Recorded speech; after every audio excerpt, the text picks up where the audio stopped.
If you are looking for some support for current affairs, if you are a fresher, you are a working professional, you are a repeater, but you want some support for current affairs, then I have a program for you. I have given the brochure and also the announcement video link in the description. You can watch if you are interested. Hello all, welcome back to Current Affairs Settler series. I'm Guna Mathivanan from Office's IAS Academy. In this video, we are going to discuss another interesting, important headless topic that is regarding Himalayan brown bear. Himalayan brown bear. See, these are a subspecies of brown bear. These are a subspecies of a brown bear, right? These Himalayan brown bear are found in the Himalayan region, in the higher altitudes of Himalayan region. Above 2000 meters, 2500 meters of altitude, you will find this Himalayan brown bear. These are omnivorous species. Okay, they are omnivorous, they are nocturnal, they will be active during night. Okay, they will hibernate during the winter season. They will hibernate inside a den. They will hibernate. They are nocturnal animals. During the winter they hibernate inside a den. Subspecies of brown bear, right? They are omnivorous. It is found in the Himalayan region. It is found in India. It is found in Pakistan. It is found in China. It is found in Nepal. It is found in Bhutan. Globally, we have slightly less than 1000 Himalayan brown bears, in which almost 50% of the Himalayan brown bear you can see it in India. These brown bears are facing huge threat. They are facing threat from habitat destruction. So when the habitats are destructed, they don't have proper place to live.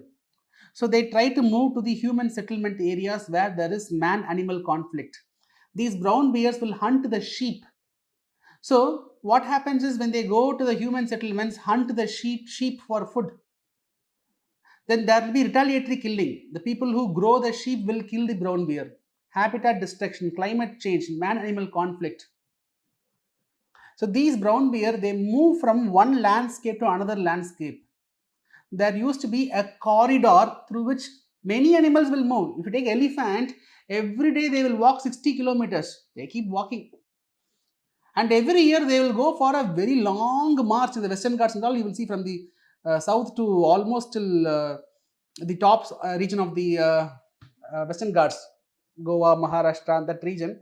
It will go for a long walk from Kerala till the top. So these animal species, they have an animal corridor where they used to walk extensively. That is very, very important. They move from one landscape to another landscape. For example, if you take this brown bear during summer, it will go to even more higher altitude of 5500 meters. Usually it is found at an altitude of 2000 to 2500 meters. During summer, it will go to that 5000 meters of height. Then during the autumn, it will come to the valley. It will come to the mountain valleys. It will stay there. Now, in these regions, we come up with highways, we come up with resorts, construction of resorts. So that results in man-animal conflict. Apart from that, these bears are captured and used in circuses. For example, you have heard about bear baiting. In bear baiting, what happens is, the mother bear will be killed. The cub will be trained to be used in circuses, road shows. So a lot of threats these bears are facing. So we need to come up with conservation measures. See, industrialization, urbanization, constructions of various resorts, industries, construction of dams, all these, before construction, the environmental impact assessment has to be properly made. Responsible tourism has to be promoted. The Himalayan ecosystem has to be protected. Proper biofencing can be created. Biofencing. Instead of electrical fences, you can have biofencing. Closely packed bamboos can be constructed as fences. Electrical fence, when the brown bear, when they come in contact with electrical fence, accident happens, it gets killed. But you can have biofences. Like that, conservation measures and overall climate change has to be addressed. Now, why Himalayan brown bear was in news? Because it is facing a lot of above said challenges, okay, in the Himalayan region in India. That's why it was in news. The Kashmir region is facing numerous challenges. That's why it was in news. All right. One more information I would like to add. So, a couple of years back, there was another news article where Zoological Survey of India was coming up with a report titled Adaptive Spatial Planning of Protected Area Network for Conserving Himalayan Brown Bear. Adaptive Spatial Planning. See, as per the report, by 2050, at least 73% of Himalayan brown bear habitat will be affected, right?